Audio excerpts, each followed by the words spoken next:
Good. Welcome to the Free and Open Mind Vcast, where who are you? And what is your passion? I'm Hardy Brooklyn. And I'm Michelle Wild. We'd like to thank Headshot.com for sponsoring us to make sure that we continually bring you our thought process through the interwebs of the internet and the YouTubes of the YouTubes, or wherever you're watching or listening to this. So please go out and check out Headshot.com for all of your vaping, smoking, or alternative lifestyle needs. We're back from a quick break. These are two episodes that are going to be back to back, not a week apart. And we're going to continue talking about how Hardy and Michelle went through the changes in their lives and what happened when we ran into people that were unable, unwilling, or for whatever reason, see the change in us and change with us. And Michelle was talking about her mother when we left off, and how she has been unable to accept that change in her and maybe her sister too. My sister talks to my mother because she has kids. So my mom sees my sister in a different light, even though my sister has the same philosophy that I do. My sister sort of tolerates my mother, and I guess there's two different philosophies. You can either still engage with them and respect that they're different than you and just sort of, keep a distance, or you can be like me, just stop talking to them.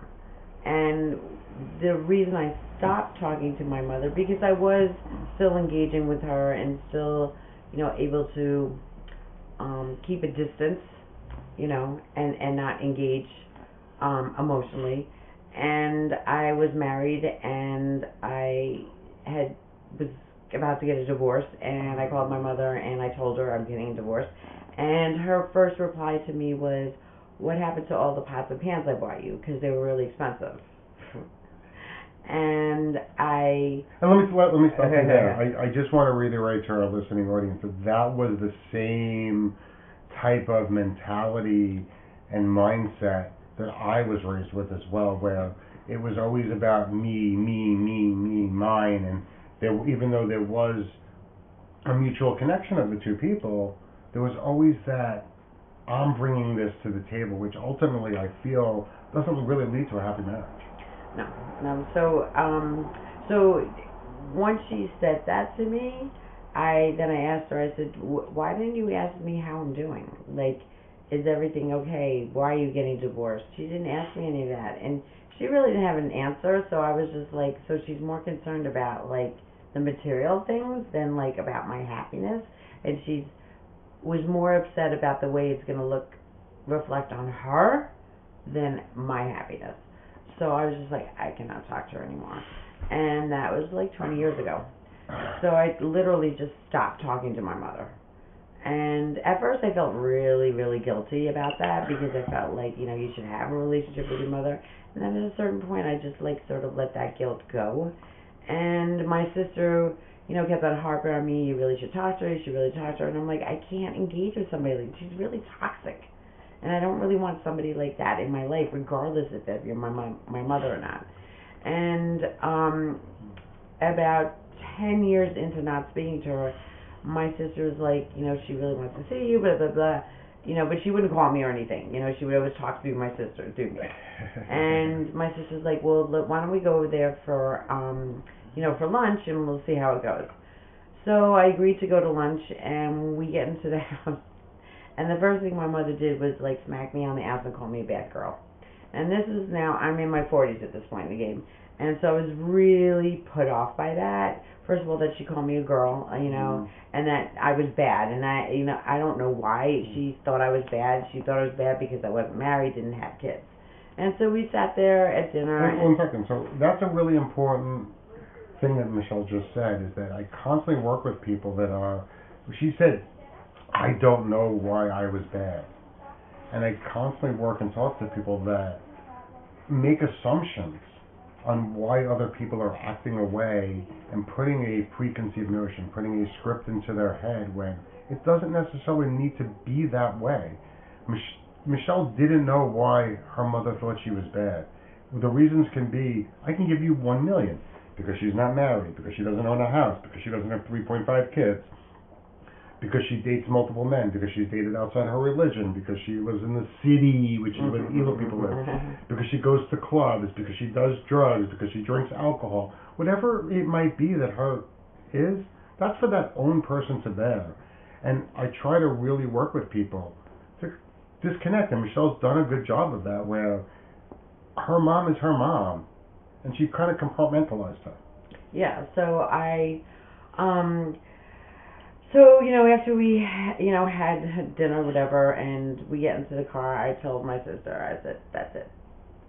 I'm not, like, I don't understand why she can't see that she created this, powerful woman who has her own career, who followed her dream and did all this and has taken care of herself and, never asked for money and has, lived the life that she wanted to, and she couldn't see that, and she didn't want to see that. And so, I have seen my mother probably twice after that because of family functions that were kind of unavoidable, like weddings. And the last time I saw my mom was probably last summer, and she came up to me and she said, I had a necklace on that it was my grandmother's, and all she said was like, oh, I gave that to Safta, my grandmother. And I was just like, wow, you haven't seen me in like 10 years and that's all you said to me. And I was just like, oh, she's like, and that was it. That was the whole conversation. And there's a lot of baggage there that her mom needs to work through. There's nothing that Michelle can do, and if you're in that same situation, there's nothing that you can do. You need to protect yourself and your true essence. So if your stomach, if your brain, if your arms, if your feet is telling you this ain't cool, then put a boundary in place to protect yourself and your true essence. Because if somebody like Michelle were to continue to interact with her mom, it would become a project. Right. So, like, people, I read an article that said, people that don't talk to their parents anymore because they're toxic, and it's okay. Just because they're your parents, it doesn't negate the fact that they are really toxic and they're really not healthy, and you really can't be around people like that. And the main thing is that my mother really doesn't think anything's wrong. So, like, there's times I've asked her to go to therapy when I was talking to her, and her reply would be like, well, there's nothing wrong with me. Well, and I'm like, I'm not even implying anything's wrong with you. I'm just trying to find a language that we could both speak to each other, that we're not, getting aggravated. And it's a different perception. I mean, your parents came from a different time and a different country. Yes. My parents came from a different time, and for all intents and purposes, a different country, because their belief system is of the country of Brooklyn in the 50s and 60s. Right. And that's a very that was a very different system. It was a system of close family. Everybody did everything. You kind of stayed with your family. You were supportive of your family, which I agree that you can be supportive of your family, but it was to the effect of putting your own desires on the back burner. And when I look back at my life and hearing you talk, I see that same script running through multiple cultures, where it's the parents that are trying to vicariously recreate something in their life through their children. Right. Right. And I just had an interesting conversation with somebody that said, man, if you try to vicariously do something for your children, they'll be dead real fast. There's not much you missed that was survivable. But that being said, when I looked at how I did my boundaries with my parents, my mom and my dad will continue to be toxic. And they continue to have those conversations about how I should be a better parent, or why don't I get a job that they can explain to their friends. And then as we had those conversations, what I realized was I wasn't the one that was disappointing to them. It was the fact that they could not explain to their friends what I was doing, what my job was, what my livelihood was, what my life was like, because to them it was weird. It was undefinable. Right. And something weird happened. One of their friends came across a picture of me, body painted, on social media. Then the pressure on my parents switched. Instead of getting pressure from me to accept me, the pressure started coming from their peers. Because now their peers wanted to follow Hardy Brooklyn on Facebook. They wanted to see all those cool pictures. Mm-hmm. They wanted to live that life. Right. And that made a fundamental change, which made my transition to myself a lot easier. Because I had resistance, but I cut them off for 2 years, and during that process, we had something called social media, which you didn't have back then. Right. And I didn't target anybody. And I don't know how it happened, but a couple of key people in my parents' life started seeing naked pictures of me body painted. Maybe one was dressed in thigh highs and whatever top, I don't know what it's actually, a camisole with 7-inch pumps. But they saw these different things of me, and they were talking positively about them to my parents. Right. Now, my parents like to come watch what I do. They'll come see the play that I'm in. My mom is very critical of everything, but they're getting there. And I realize through my change that it's not my job to bring them along. Right. So when I decide that I'm going to do a play, or I'm going to do something else, or I'm going to do something, I think about my inner self, and am I going to be okay doing it? And then I say, oh great, I'm okay doing it. And then you know what? I'm going to invite the world. And if my parents want to come, that's perfectly fine, because I'll put people around me that'll protect me. Because if my mom gets crazy, I'll have a friend that'll basically have a conversation with her and say, listen, your son is a reputable person, he's got a normal life, and because he's different than you, go fuck yourself. Oops, sorry. Sorry, YouTubers. So what we're trying to kind of say is that there are different options out there, because like Michelle had with her mother, I have that same exact relationship with my brothers, where my brother doesn't want to talk to me. Anything that comes out of my mouth, in his opinion, it's literally like Trump, Obama, except Trump is my brother, Obama is me. Trump is my brother, Obama is me. There'll never be a way to connect. And it's probably the same thing with Michelle, where Michelle's mom is probably a female version of Trump, yes, and Michelle's a female version of Obama, and they'll never find a common ground of anything, because we have a fundamental different belief system. Exactly. So that's why I decided not to talk to her. But what I have to say, one of the things that's motivated me in my life is that I really feel like my grandmother wished she had a different life. I really think that my grandmother was able to pursue, being a free woman, living her life, doing the things she wanted to do, and she ended up doing the right thing by getting married and having kids. And my grandmother never really worked or did anything. I mean, I just remember her just cooking and doing knitting stuff, and that's basically like her grandkids were her whole life. And I feel like she never really had that moment where she could pursue her passion. And so like a big motivating factor for me is that I'm doing that for them, that they came to this country for me to be free. I'm pursuing my dream, and I'm taking them along with me. And so the other thing is like my father, who is quite Trump supporter as well and very kind of narrow-minded.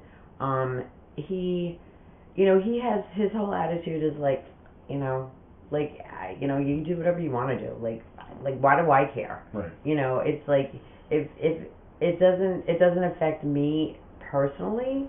And it's not really part of my life. I don't, how do I care if you have purple hair? It doesn't make a difference to me. So, like, his attitude is, like, I don't give a shit. Where my mom is, like, she's the complete opposite. So, like, and I, like I said, I really struggled with, not talking to my parents. And there's lots of people that I've expressed this to, and they're always like, oh, how could you do that? That's your parents. And I'm like, but how can I engage with somebody that's not supportive of me, that's going to criticize me every single time? And I don't really I don't want to hear that. I don't really want to be, I don't want to be around toxic people. So like, once I started making the changes, like I said, and I said this before in that last episode, is that I started aligning myself with people that were like-minded, right, that were positive, that were going to support me, and that, applauded me that I was slightly different than the norm. So now I have a good support group. My sister is extremely supportive, and I just try to align myself with people like that. When I come in contact with somebody that isn't aligned with that, I just don't engage with them. I just refuse to. And at this point, this is one of the big boundaries for me that I had to learn is that I don't have to be friends with everybody I meet. You don't, and that's a really important fact, is that when I was growing up and what we were told by our core circle, whether it was family, whether it was religious school, a little bit in regular school, but in our core, in your religion, it's like you need to be liked by everyone. You need to like everyone. Everybody needs to be the same. And you know what? We're all very, very, very different people.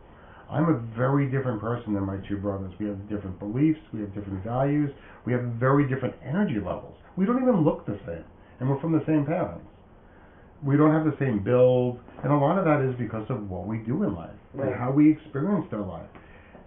So how do we turn around that and take away from the constructs that were created for us and put up a system of positive reinforcement? How do we look at that? So one of the things that I did was, when I was talking to my parents and going through this with my parents, I didn't just talk to my wife. I didn't just talk to my children. I didn't just talk to my therapist. I talked to my inner circle of people that worked with me when I went out to places that I needed to use boundaries and I needed to work on consent. And by putting those people around me and not befriending or defriending anybody else that wasn't in that circle, I just didn't hang out with them as much. Yeah. I didn't invite them. And you don't engage with them on that level. Correct. Right? So you could have acquaintances and then you can have friends. Right? So there's people, there might be people that are somewhat like in the outer circle, that I'm not the biggest fan of, and I just keep a distance. That's all. But at this point in the game, I think once you start making those changes, those people that are aligned with you start to come into your life. And they come in a supportive manner. Since I've changed my lifestyle and moved out of the corporate world and done those fundamental changes, the people that attracted to me are very, very different. Yes. The people that come up to me are much more open-minded, they're much more liberal, they're a lot less condescending, and the other people still do come up to me, but they come up to me in a manner of disgust or discontent. Yeah, well, I've said in other episodes that I have moved away from doing photography and doing more mistress work, and I've always been a very sexual person since I was a kid, and I've always been berated for that. And now at this point in my life, all the people in my life are just as open-minded, sexually expressive, and it feels amazing. And sometimes I pinch myself, wow, I'm around like-minded people. I'm not the fucking weirdo anymore that's like, oh, look at her, she's a slut over there. No, we don't. So let's back up. So I don't like the use of slut because that in American culture, slut is primarily used as a degradation of women. Yes, it is. And men are just as slutty as women. Yes, they are. But the thing is, exactly, so I grew up with that word being a bad word. And I learned that for me, a slut is somebody that is empowered sexually and makes their own choices. So when I was promiscuous, it's because I wanted to be, not because men were abusing me.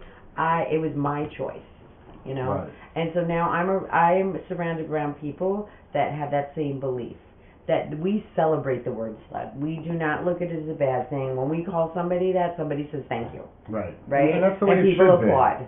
Right? Because it isn't a bad word. You're an ethical person that's made a conscious decision that I'm a sexual being and that, this is the things that I want to do.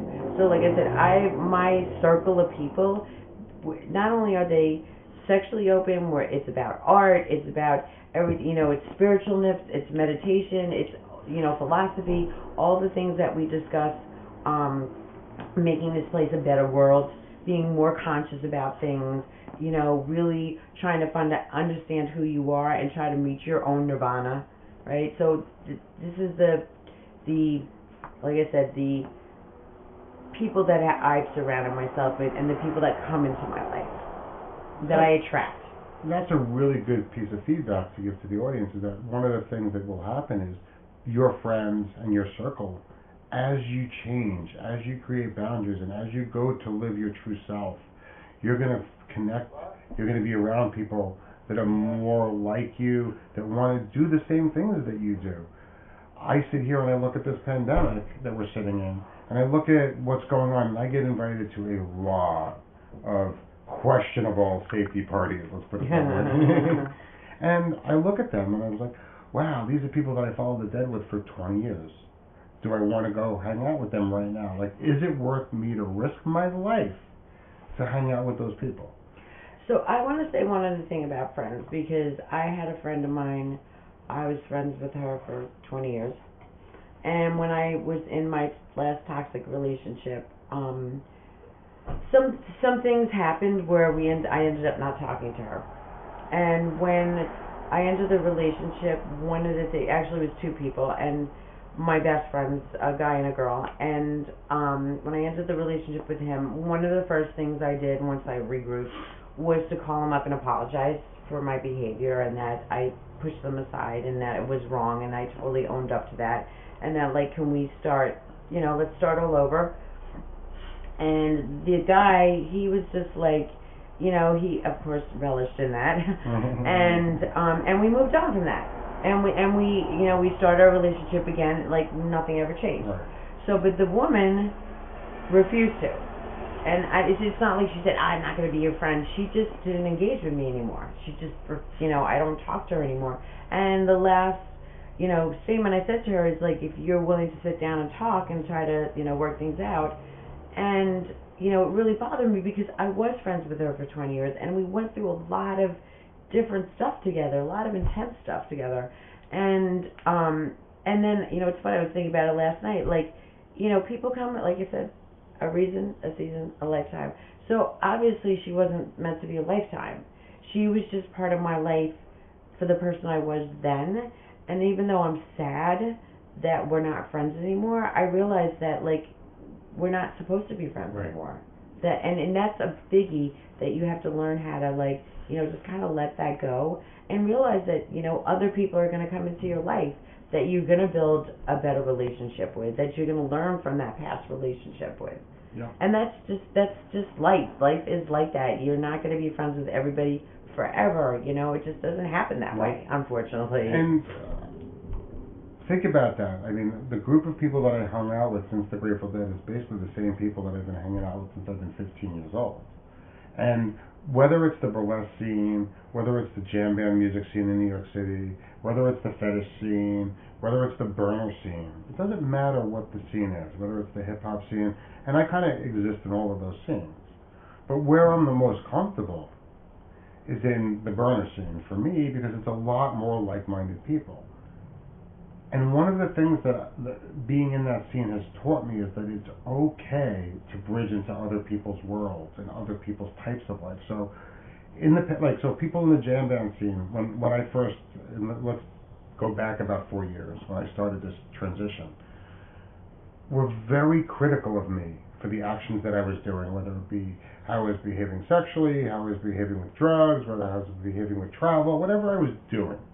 They were very critical of the clubs I was going to and all that. And now, fast forward to Corona times. And they're the ones that are doing the same things that I was doing in the past.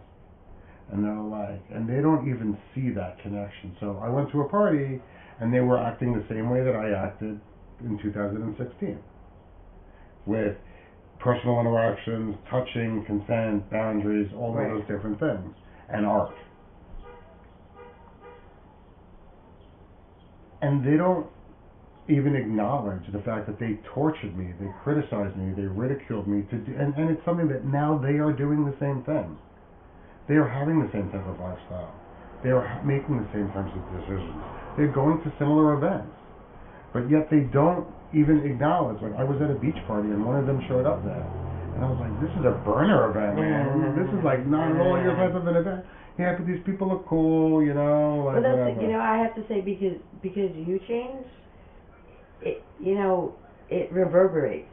right? So Correct. like you made a change, and now it affects the people around you, and now they see, they see a different perspective, and then and some of them come along to the change as well. And they take the opportunity to instill change in their own life. Because I look at this group of people that used to go home after the last show that now will go to the after party and do all those things. And they're older people. And whether it's the burlesque scene, the jam bands, it doesn't matter. The scenes are all fairly the same. They were kind of very secular in New York City. And now that I'd be like, oh, I'm done with the burlesque show, I'm running the House of Yes, because the burlesque show ended at 11 and the House of Yes goes till 4:30. More and more people are doing that. And I've taken it upon myself to realize that, hey, I was just being myself.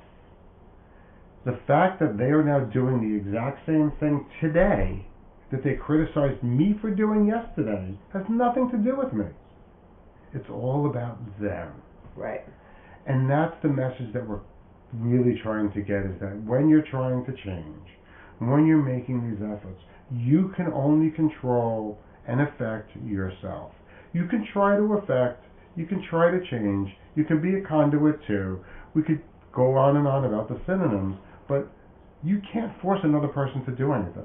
No, and as you make changes, there's gonna, like I said, people are gonna be, they're gonna just kind of fall off. People will come, people will go. Right, but you have to also be okay with that. You have to be okay with letting that go. Like I said, my friends, who I still really, care and love about, I mean, it's obvious that we're not on the same sort of wavelength anymore. We're just not. And when I speak to her I've spoken to her on the phone a few times, and we're so not in the same wavelength. I feel like I've grown and like she hasn't. And maybe she has, but in a totally different direction. Correct. And right? That's a really important statement that was just made, is that when you're changing, other people around you are changing, and do your best to try to be aware of it. Right. And if you aren't aware of it and they're criticizing you or questioning you, have a conversation with that person to understand what they're working on, so that you can be that supportive person.